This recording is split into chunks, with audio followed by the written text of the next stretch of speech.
विधानसभा चुनावों की तैयारी पर दिया जोर। भाजपा हमेशा चुनावी मोड पर रहती है, संगठन को मजबूत बनाने का लक्ष्य।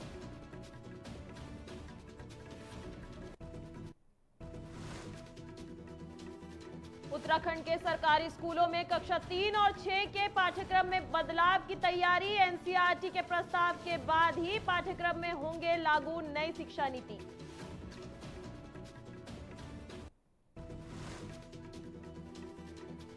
उत्तर भारत में ठंड का कहर, हिमालय बर्फबारी और कोहरे से लोग परेशान। मौसम विभाग ने किया अलर्ट।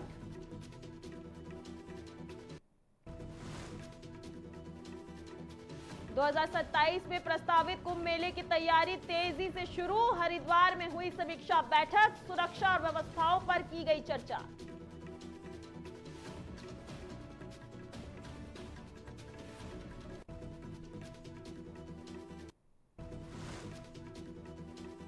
नमस्कार, आप देख रहे हैं न्यूज टीवी इंडिया और मैं आपके साथ शिरोशी। खबरों की शुरुआत करते हैं आज की बड़ी खबर के साथ। खबर है बेरीनाग से। बेरीनाग के पिनारी में इस समय 3 दिवसीय महाकाली रोहतांड महोत्सव धूम मचाया हुआ है।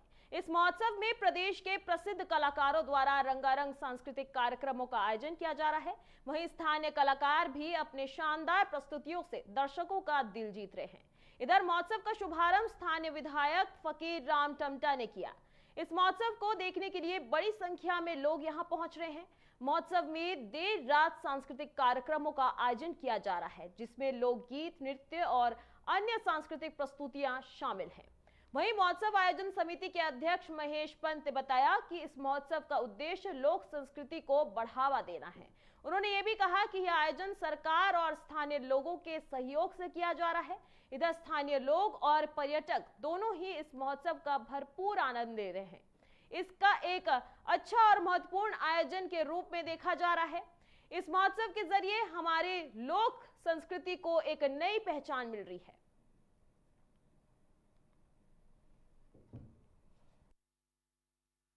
जय मां महाकाली रोहतांड महोत्सव ये मेरे इस क्षेत्र की 7-8 ग्राम पंचायतों के दायरे का ये महोत्सव मेरे इस क्षेत्र के युवा साथी, बुजुर्गजन और क्षेत्रीय जनता के सहयोग से ये हमारी मां काली के नाम पर और रोहतांड भगवान के प्रांगण में ये आयोजन व्यवस्थित किया जा रहा है।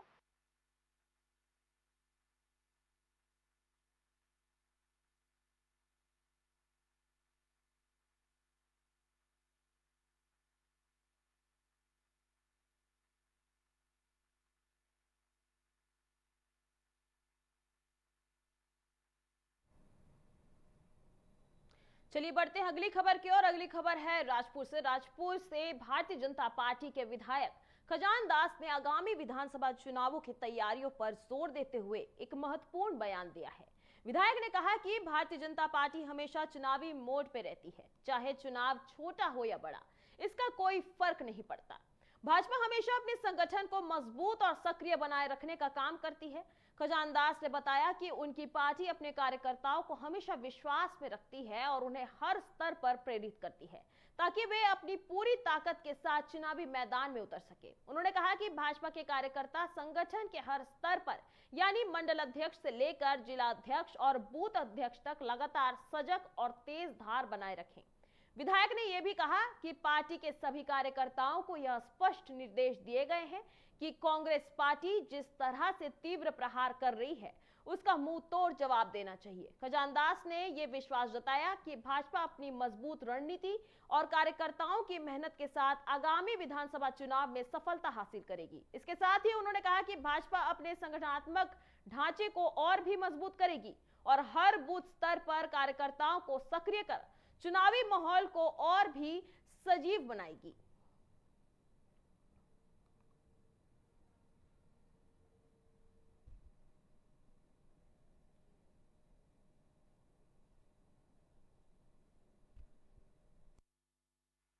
देखिए, मैं कहना चाहूंगा कि भारतीय जनता पार्टी हमेशा ही इलेक्शन मोड में रहती है।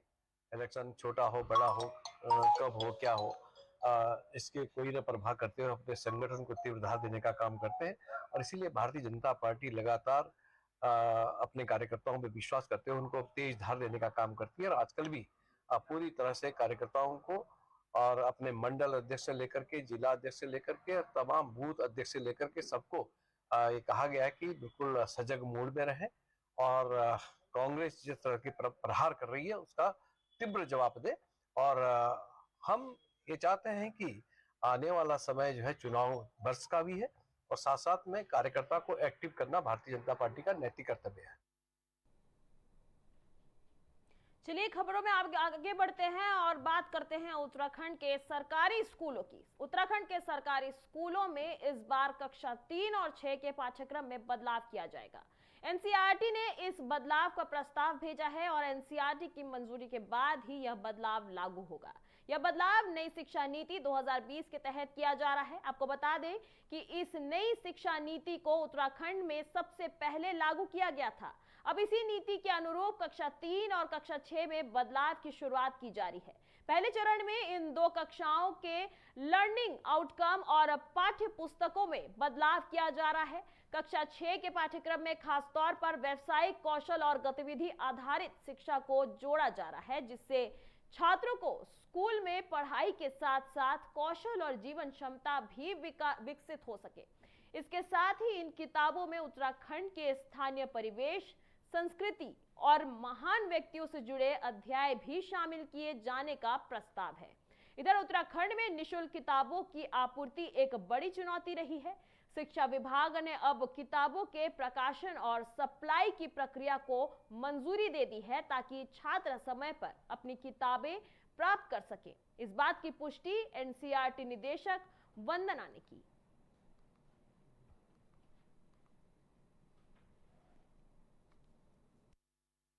दरअसल कल उनकी बैठक है जिसमें पंजाब से और उत्तराखंड से लोग आएंगे और उनके द्वारा जो कार्यक्रम में किया जा रहा है उसमें हम लोग देख रहे हैं कि आगे हमारे स्टेट को कैसे पूर्णतः साक्षर हम बना सकते हैं। इसमें हमारी पूरी कोशिश है कि जितने भी लर्नर्स हैं जो असाक्षर हैं, जो पूर्णतः साक्षर नहीं है या असाक्षर हैं, उनका आइडेंटिफिकेशन कैसे करना है।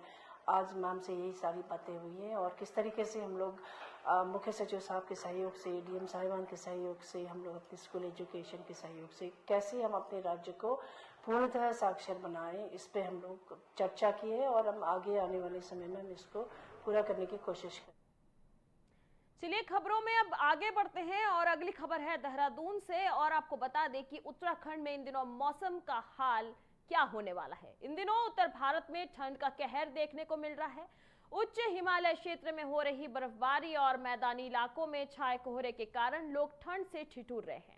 मौसम विज्ञान केंद्र ने उत्तर भारत में कोल्ड वेव का अलर्ट जारी किया है, जिससे ठंड के तेज प्रभाव का खतरा और बढ़ गया है। इस स्थिति को देखते हुए मुख्यमंत्री ने आपदा प्रबंधन विभाग को निर्देश दिए हैं कि वह कोल्ड वेव को ध्यान में रखते हुए पूरी तैयारी कर ले। 9 जनवरी को इस मुद्दे पर एक बड़ा कार्यक्रम आयोजित किया जाएगा। इस कार्यक्रम में संबंधित विभाग अपनी तैयारी की जानकारी साझा करेंगे।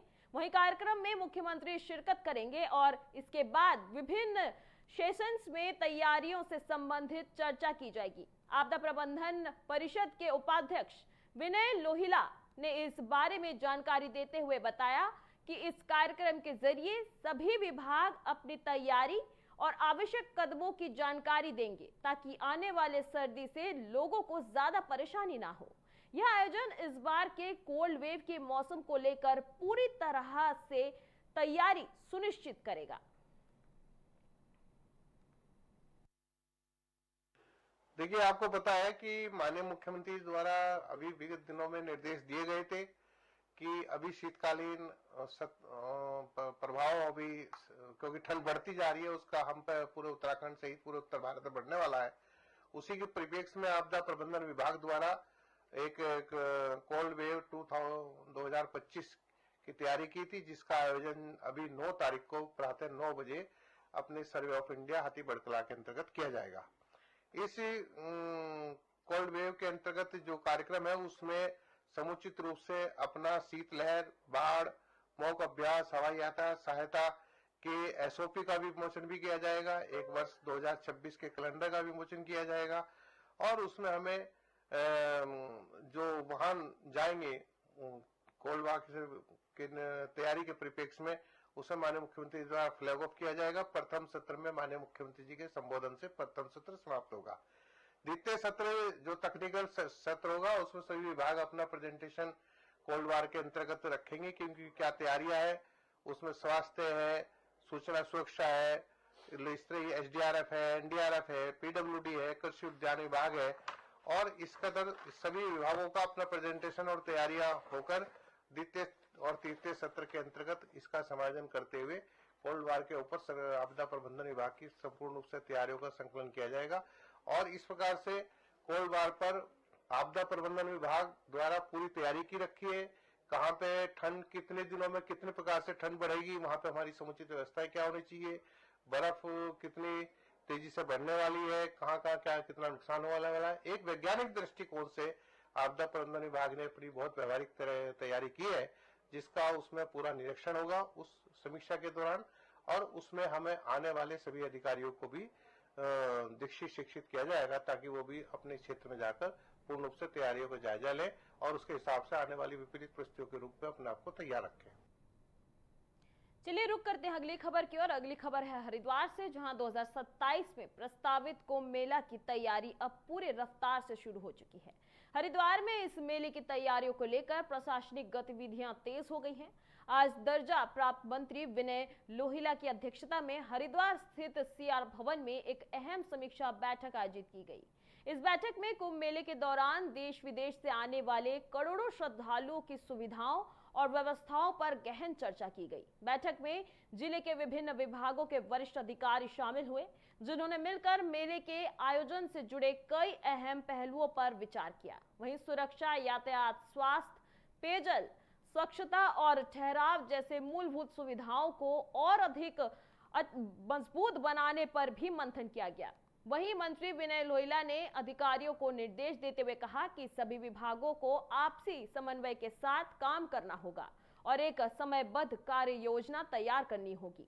उन्होंने ये भी कहा कि 2027 का कुंभ मेला श्रद्धालुओं के लिए न केवल सुरक्षित और सुव्यवस्थित होना चाहिए, बल्कि यहाँ एक ऐतिहासिक और यादगार आयोजन भी होना चाहिए।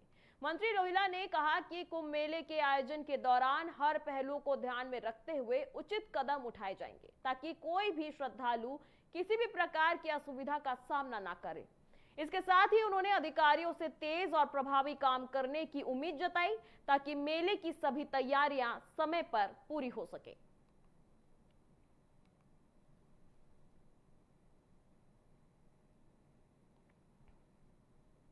चलिए बढ़ते हैं अगली खबर की ओर। अगली खबर है ऋषिकेश से, जहां ऋषिकेश में आज एक बड़ी लापरवाही सामने आई है, जब राजस्थान के धौलपुर से शैक्षणिक भ्रमण पर आई एक 30 सीटर बस में 120 छात्र छात्राएं सवार थी। इस ओवरलोडिंग बस ने सवारियों की जान के साथ खेल खेला। यह घटना तब सामने आई जब परिवहन विभाग की चेकिंग के दौरान भद्रकाली के पास इस बस को रोका गया। ARTO प्रवर्तन रशीम पंत ने तुरंत कार्रवाई करते हुए बस के ड्राइवर और कंडक्टर को जमकर फटकार लगाई और बस को सीज कर दिया। इस ओवरलोडिंग की वजह से छात्रों की जान खतरे में थी। सरकार और परिवहन विभाग के लाखों प्रयासों के बावजूद बस ऑपरेटर, ड्राइवर और कंडक्टर सवारियों की सुरक्षा की परवाह किए बिना इस तरह खतरनाक कदम उठा रहे हैं। इस घटना के बाद परिवहन विभाग के छात्रों को हरिद्वार रेलवे स्टेशन तक सुरक्षित भेजने का इंतजाम किया, जहां से वे ट्रेन के माध्यम से अपने घरों को रवाना हो गए। वहीं ARTO रशीम पंत ने बताया कि बस पर 22,000 रुपए का जुर्माना लगाया गया है और उसे सीज कर दिया गया है। इस मामले ने राजस्थान से उत्तराखंड के बीच वाहनों की चेकिंग पर कई सवाल खड़े कर दिए हैं और ARTO ने चेकिंग में लापरवाही स्वीकार की है।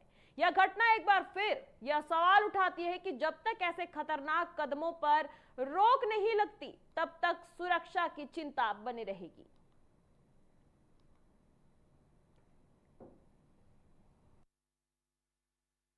स्लीपर में पास की वो गाड़ी और उसमें लगभग 120 लोग बैठे हुए थे, जिसमें 100 के आसपास स्कूली बच्चे थे और 20 उसमें गाड़ी का स्टाफ और टीचर्स थे। तो उस गाड़ी को हम अपने ऑफिस में लेके आए, हमने उस वाहन को कार्यालय में निरुद्ध किया उसके बाद हमने रोडवेज से संपर्क करा और जो वाहन में छात्र बैठे हुए थे उनके द्वारा अधिकांश ने ये वो अपना कंसेप्ट दिया कि वो ट्रेन के सिर्फ माध्यम से वापस जाना चाह रहे हैं। तो हमने रोडवेज से उस छात्रों को हरिद्वार रेलवे स्टेशन तक छुड़वाया था और वहां से वो फिर स्वतंत्र थे, बस से जाएं या रेल से जाएं आगे। देखिए ये अब ये प्रश्न तो है कि इतना बड़ा रूट अगर वाहन ने तय किया, और आजकल जैसे हम लोग देख रहे हैं बसों में आग लगने की बहुत ज्यादा घटनाएं हो रही हैं, और अक्सर जब इतनी ज्यादा क्राउडेड कोई गाड़ी होती है तो दुर्घटना की स्थिति में जनहानि की संभावना बहुत बढ़ जाती है। तो हमारा लगातार ये प्रयास है कि जो ओवरलोडिंग है यात्री वाहनों में, उन पर हम लोग चलिए अगली खबर है विकासनगर से। विकासनगर के ग्राम मेहुवाला अंबाडी में पुल निर्माण के चलते सर्विस रोड सक्रिय होने के मामले में जन संघर्ष मोर्चा के अध्यक्ष और जेएनवीएन के पूर्व उपाध्यक्ष रघुनाथ सिंह नेगी ने अपनी टीम के साथ मौके पर जाकर स्थल का निरीक्षण किया। रघुनाथ सिंह नेगी ने सर्विस रोड और पुल अप्रोच को देखकर अपनी नाराजगी जाहिर की। उन्होंने कहा कि पहले यह सर्विस रोड नहर के किनारे काफी चौड़ी थी, लेकिन विभागीय अधिकारियों की लापरवाही के कारण अब यह 7 से 8 फीट रह गई है, जिससे ग्रामीणों का आवागमन कठिन हो गया है। नेगी ने मौके पर ही लोक निर्माण विभाग के प्रमुख अभियंता श्री शर्मा और अधिशासी अभियंता श्री तिवारी से दूरभाष पर संपर्क किया। वहीं ग्रामीणों की समस्या का समाधान शीघ्र करने की अपील की। अधिकारियों ने इस पर तुरंत समस्या के समाधान का आश्वासन दिया। वहीं रघुनाथ सिंह नेगी ने चेतावनी दी कि अगर जल्द ही ग्रामीणों की समस्या का समाधान नहीं किया गया तो वे कार्यालय में पहुंचकर उग्र प्रदर्शन करेंगे। इस निरीक्षण टीम में शामिल कई लोग थे।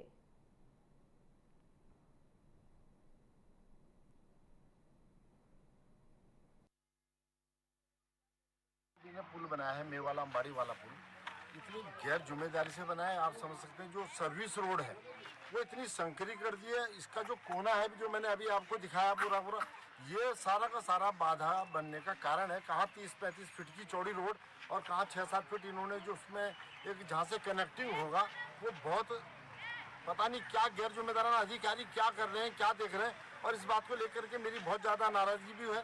अगर इन लोगों ने इस पर जल्दी संज्ञान नहीं लिया तो फिर जनसंघर्ष मोर्चा के ताप से ये बच नहीं सकते। अभी मेरी उनसे बात हो गई है, एसओटी हैं प्रमुख अभियंता पीडब्ल्यूडी के शर्मा जी, उन्होंने मुझे कह दिया कि मैं भी उनको एक्शन को बोल रहा हूँ। एक्शन को ही मैंने बता दिया कि हिसाब जल्दी से जल्दी करा दीजिए, कहीं ऐसा ना हो मुझे ऑफिस में आके सही करना पड़े। इसलिए हमारा यही कहना है अधिकारियों से कि अगर जनसंघर्ष मोर्चा के ताप से बचना चाहते हैं तो काम दुरुस्त करें, ये सरकारी पैसे की बर्बादी ना करें। पूरा सरकारी पैसा बर्बाद हो रहा, बताइए जनता कहाँ जाएगी। अगर किसी ने कोई ट्रक लाना है वो ला नहीं सकते, ऐसे हालात कर दिए। तो इसलिए अभी हमने इनको चेतावनी दे दी है। अभी हम 2-4 दिन बाद देखेंगे, अगर नहीं होता तो फिर हम इलाज करना भी जानते हैं।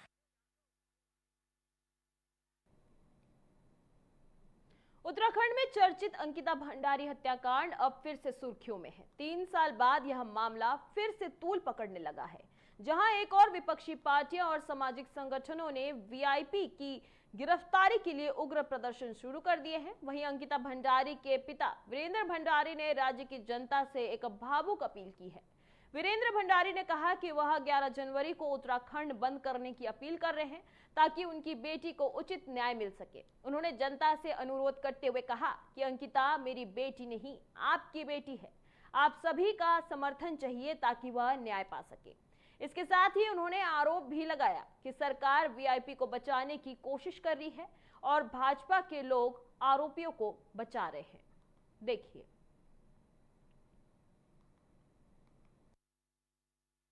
संगठनों द्वारा 11 जनवरी को जो बंद का आह्वान किया गया, मैं सभी व्यापार संघ और सभी लोगों से कहना चाहता हूँ इस दिन बंद का आह्वान शांति ढंग से रखें। और सरकार द्वारा अगर ऐसा सीबीआई की जांच नहीं रखी तो 11 तारीख के बाद एक उत्तराखंड में जन आंदोलन की प्रक्रिया शुरू हो जाएगी। सबसे पहले तो अपनी समस्त उत्तराखंड की जनता से, विशेषकर मातृशक्ति से मैं धन्यवाद करना चाहता हूँ कि वो मेरी बेटी नहीं है, वो आपकी भी बेटी थी। और जब तक वीआईपी का पता नहीं पड़ा तब तक आपने इसी तरह संघर्ष करना है और संघर्ष करना है। और जिस तरह से वीआईपी का नाम सरकार द्वारा छुपाया गया है और वीआईपी का नाम अभी तक उजागर नहीं हुआ, और जो उर्मिला राठौर कह रही है, साफ कह रही है कि वह वीआईपी ये थी, तो परसों 11 तारीख को जो बंद का आह्वान किया है, मैं सभी जनता से और व्यापार संघ से ये कहना चाहता हूँ कि आप शांतिपूर्ण ढंग से उस दिन बंद का आह्वान रखें। और हरिद्वार से सांसद और पूर्व मुख्यमंत्री त्रिवेंद्र सिंह रावत ने अंकिता भंडारी हत्याकांड पर गहरा दुख व्यक्त करते हुए इसे देवभूमि और सभ्य समाज के लिए एक बड़ा कलंक बताया।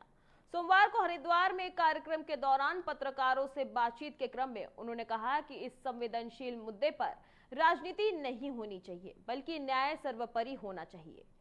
त्रिवेंद्र सिंह रावत ने कहा कि उत्तराखंड अपनी सज्जनता, सादगी और उच्च चारित्रिक मूल्यों के लिए जाना जाता है। उन्होंने भावुक होते हुए कहा कि अंकिता जैसी मासूम बच्ची के साथ जो हुआ वह सुनकर आपके भी रोंगटे खड़े हो जाते हैं। ऐसे घटनाएं हमारे समाज की नैतिकता पर सवाल खड़ा करती है और देवभूमि की छवि को गहरा धक्का पहुंचाती है। उन्होंने इस मामले में कड़ा रुख अपनाते हुए कहा कि अपराधियों का कोई धर्म या दल नहीं होता। साथ ही उन्होंने मांग की कि इस जघन्य अपराध में संलिप्त दोषियों को ऐसी सख्त सजा दी जाए जो समाज में एक नजीर बने।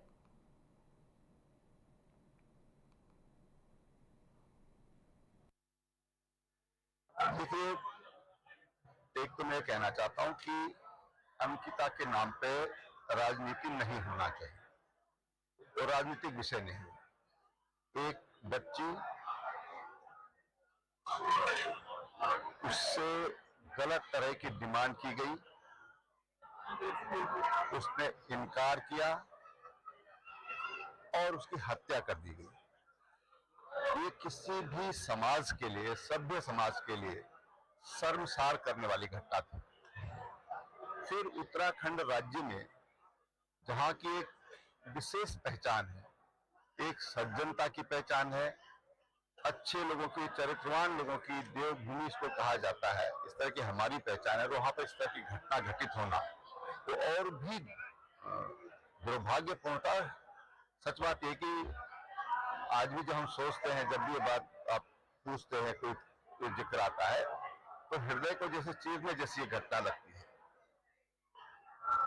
इसमें जो भी अपराधी हैं, इनको कड़ी से कड़ी सजा होनी ही चाहिए और कोई बचना नहीं चाहिए। कोई भी हो, बचना नहीं चाहिए। कोई भी हो, बचना नहीं चाहिए। उत्तराखंड सरकार द्वारा जनता के द्वार अभियान के तहत सुदूरवर्ती क्षेत्रों तक सरकारी योजनाओं का लाभ पहुंचाने के लिए एक बड़ा कदम उठाया गया है।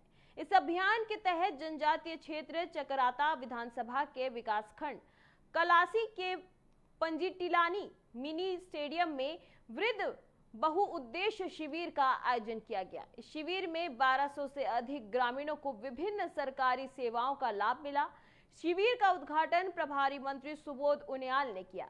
इस मौके पर जिलाधिकारी सवीन बंसल और अन्य अधिकारियों ने विभागीय स्टॉलों का निरीक्षण किया। साथ ही जिला सूचना अधिकारी कार्यालय द्वारा प्रकाशित विकास पुस्तिका 2025 का भी विमोचन किया गया। इस शिविर के माध्यम से लगभग 1200 से अधिक लाभार्थियों को जन कल्याणकारी योजनाओं का लाभ मिला। इस दौरान जसौरा बावर क्षेत्र से जुड़े जल, जंगल और जमीन के संवैधानिक अधिकारों के हनन की 178 समस्याएं सामने आई, जिसमें से अधिकांश का समाधान मौके पर ही किया गया। वहीं स्वास्थ्य विभाग द्वारा 544 लोगों की निशुल्क स्वास्थ्य जांच की गई और दवाइयां भी वितरित की गई।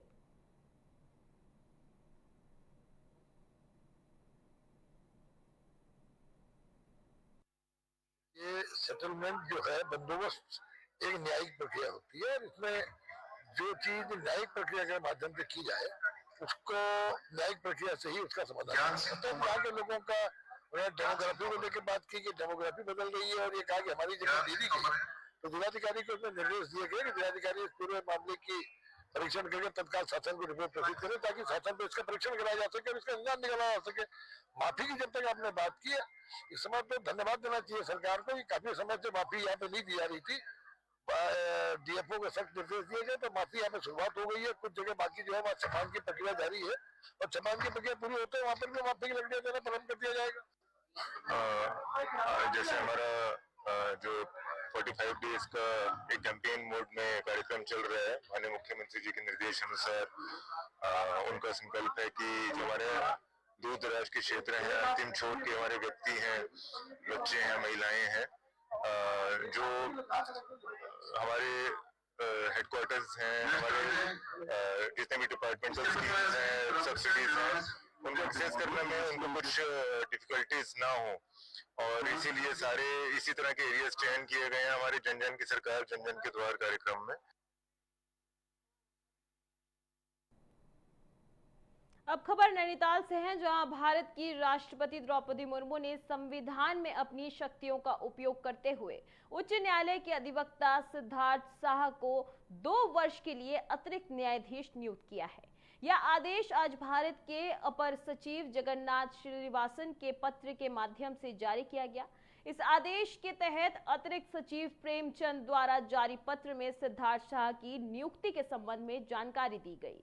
वहीं पत्र में यह भी सूचित किया गया कि उत्तराखंड के सचिव राज्यपाल, मुख्यमंत्री, मुख्य न्यायाधीश, मुख्य सचिव, रजिस्ट्रार जनरल, अकाउंटेंट जनरल, राष्ट्रपति सचिवालय, प्रधानमंत्री के प्रमुख सचिव, सुप्रीम कोर्ट के रजिस्ट्रार और संबंधित मंत्रालयों को इस नियुक्ति के बारे में सूचित किया गया है।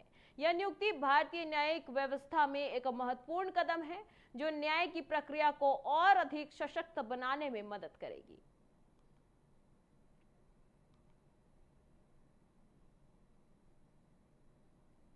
अब खबर हरिद्वार से है, जहां हरिद्वार वासियों की समस्या का त्वरित निराकरण करने के उद्देश्य से जिलाधिकारी मयूर दीक्षित के निर्देश पर जिला कार्यालय सभागार में जन सुनवाई कार्यक्रम का आयोजन किया गया।